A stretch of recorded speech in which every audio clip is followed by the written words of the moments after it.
يا مساء الفل عليكم، عاملين ايه النهارده؟ السبت النهارده خلاص، كان اليوم فري بتاعنا يعني. التحدي اللي فات اللي هو كان 6 ايام من الحد للجمعه. اقول لكم عملت ايه؟ رحت امبارح ووزنت. قبل ما اقول لكم خسيت كام اقول لكم احنا عملنا ايه في التحدي اللي فات وايه اللي اتفقنا عليه. بسرعه جدا، قلنا هنقلل السكر، هنمنع السكر، الحلويات، الحاجه الساقعه، الشيبسيات، المقليات، كل الاكل من بره والحاجات التسالي اللي بنجيبها من بره دي، كل ده منعناه. اهتمينا بالخضروات، بالفاكهه، بالمشي، باي نوع رياضه، والميه اهم حاجه، والاكل الصحي عموما من غير مقليات بقى والحاجات دي خالص. خلاص، مشوي على الجريل، كله في الفرن، في القلايه، كل دوت اهتمينا بيه.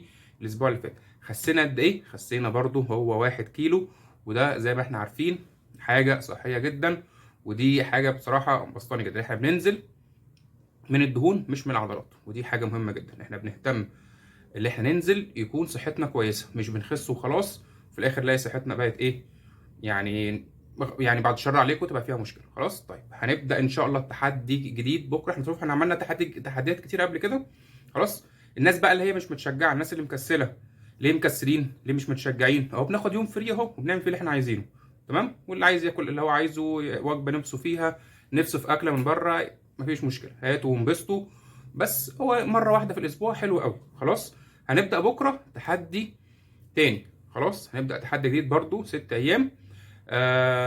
نفس اللي احنا عاملينه، خلينا ماشيين بنفس النظام اللي احنا ايه متبعينه. مفيش سكر، مفيش حلويات، مفيش اكل من بره، حاجه الساعه والشيبسيات والتسالي دي كلها مفيش.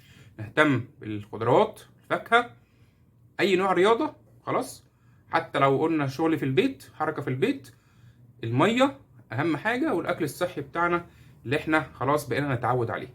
خلاص، محدش يكسل، محدش يكسل. احنا لغايه دلوقتي اهو تقريبا بقالنا 4 5 شهور مع بعض. انا تقريبا عن نفسي انا حوالي نزلت ما بين تقريبا من 18 ل 20 كيلو، يعني بمعدل متوسط في الاسبوع هو كيلو في الاسبوع. فده بالنسبه لي حلو جدا. مش حاسين بتعب، مستمرين. الموضوع هيطول شويه، مفيش مشكله خالص. حتى لو قعد معانا فتره كبيره، يقعد معانا سنه، ما عندناش مشكله، بس احنا ماشيين باسلوب حلو ما نزهقش منه. خلاص، عشان ما نرجعش تاني ايه زي الاول. خلاص، واحده واحده، نشجع بعض، ما نزهقش، ما نكسلش. خلاص، هنبدا بكره. معايا ولا مش معايا؟ لازم كله يبقى معايا، كلنا مع بعض. خلاص، استنيكم بكره نبدا. مساء الفل عليكم، شكرا لكم، سلام.